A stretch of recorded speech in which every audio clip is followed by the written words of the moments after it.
PMLA और ED ये दो शब्द ऐसे हैं जो आजकल हर एक की जुबान पर हैं और हर जगह इनकी चर्चा सुनने को मिल जाती है। बहुत बड़े बड़े नामी गिरामी लोग इसकी चपेट में आ चुके हैं और जेल की हवा भी खा चुके हैं। नमस्कार दोस्तों, मैं हूं संदीप कुलश्रेष्ठ। हमारे इस चैनल में आपका बहुत बहुत स्वागत करता हूं। साथियों, जैसा कि आप जानते हैं कि आजकल हम कानूनी प्रावधानों की जानकारी को लेकर ये सीरीज चला रहे हैं, जिससे कि हमारी रोजाना की जिंदगी को प्रभावित करने वाले कानूनों की जानकारी हम आप लोगों तक पहुंचा सकें। यदि आपने हमारा ये चैनल अभी तक सब्सक्राइब नहीं किया है तो कृपया करके अभी सब्सक्राइब कर लें, जिससे कि हमारे वीडियोज आपको लगातार मिलते रहें। आज हम एक ऐसे कानून के बारे में बात करने वाले हैं जो आए दिन काफी चर्चा में रहता है और एक सामान्य नागरिक को भी इसकी जानकारी होना बहुत जरूरी है, जिससे कि गलती से अनजाने में भी हम इस कानून का उल्लंघन न करें। और ये कानून है prevention of money laundering act 2002, जिसको हम पीएमएलए के नाम से भी जानते हैं। Prevention of money laundering act नाम का ये कानून सन 2002 में बनाया गया था। इस कानून का उद्देश्य काले धन यानी कि ब्लैक मनी को व्हाइट मनी में बदलने से रोकना है। आइए जानते हैं कि मनी लॉन्ड्रिंग आखिर होता क्या है। मनी लॉन्ड्रिंग का मतलब अवैध तरीके से कमाए हुए काले धन को वैध तरीके से कमाए हुए धन के रूप में बदलना होता है।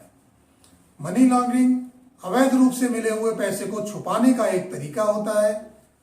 मनी लॉन्ड्रिंग के माध्यम से अवैध या काले धन को ऐसे कामों या ऐसे इन्वेस्टमेंट में लगाया जाता है कि इन्वेस्टिगेशन करने वाली एजेंसियों को भी उसके मेन सोर्स का पता लगाने में काफी मुश्किल होती है।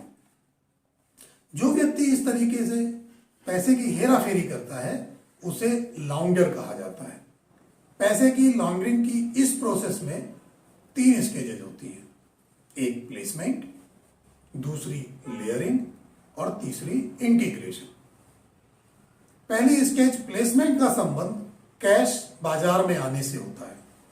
इस स्टेज में लॉन्डर अवैध तरीके से कमाए हुए धन को वित्तीय संस्थानों जैसे कि बैंक या दूसरी तरह के फाइनेंशियल इंस्टीट्यूशंस में कैश के रूप में जमा करता है।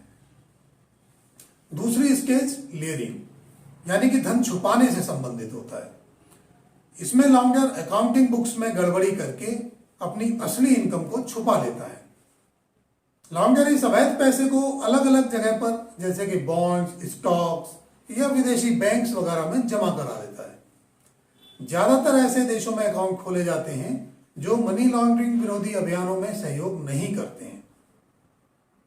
और इंटीग्रेशन मनी लॉन्ड्रिंग प्रोसेस की आखिरी स्टेज होती है, जिसमें बाहर भेजा गया पैसा या देश में ही खपाया गया पैसा वापस लॉन्डर के पास वैध तरीके से वापस आ जाता है। ऐसा धन अक्सर किसी कंपनी में इन्वेस्टमेंट, रियल एस्टेट या लग्जरी गुड्स खरीदने के माध्यम से वापस आ जाता है। अब मनी लॉन्ड्रिंग किस तरह से की जाती है?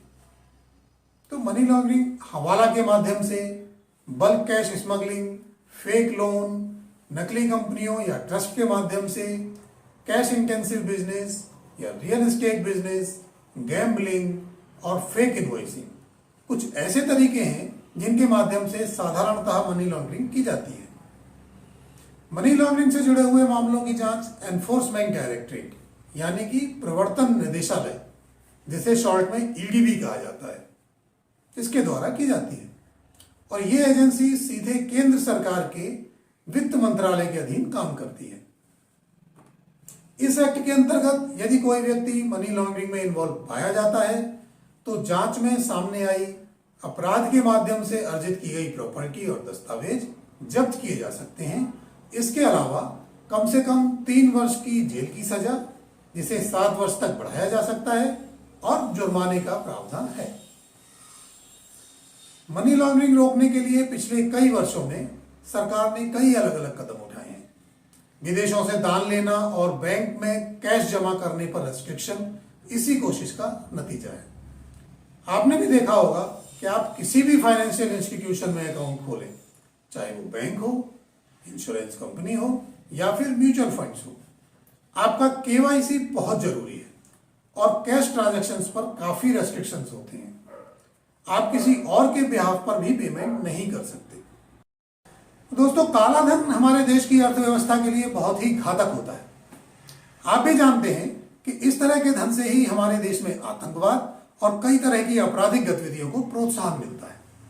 और एक सजग नागरिक होने के नाते हमारा भी कर्तव्य है कि हम अपनी आंख और कान खुले रखें और इसे रोकने में प्रशासन की मदद करें। तो आज के बाद जब भी कभी आप कोई बड़े फाइनेंशियल ट्रांजैक्शन करेंगे तो बैंक के माध्यम से ही करें और कैश ट्रांजैक्शन को जितना हो सके उतना डिस्करेज करें। मुझे उम्मीद है कि इस वीडियो के माध्यम से आपको कुछ नई जानकारी मिली होगी।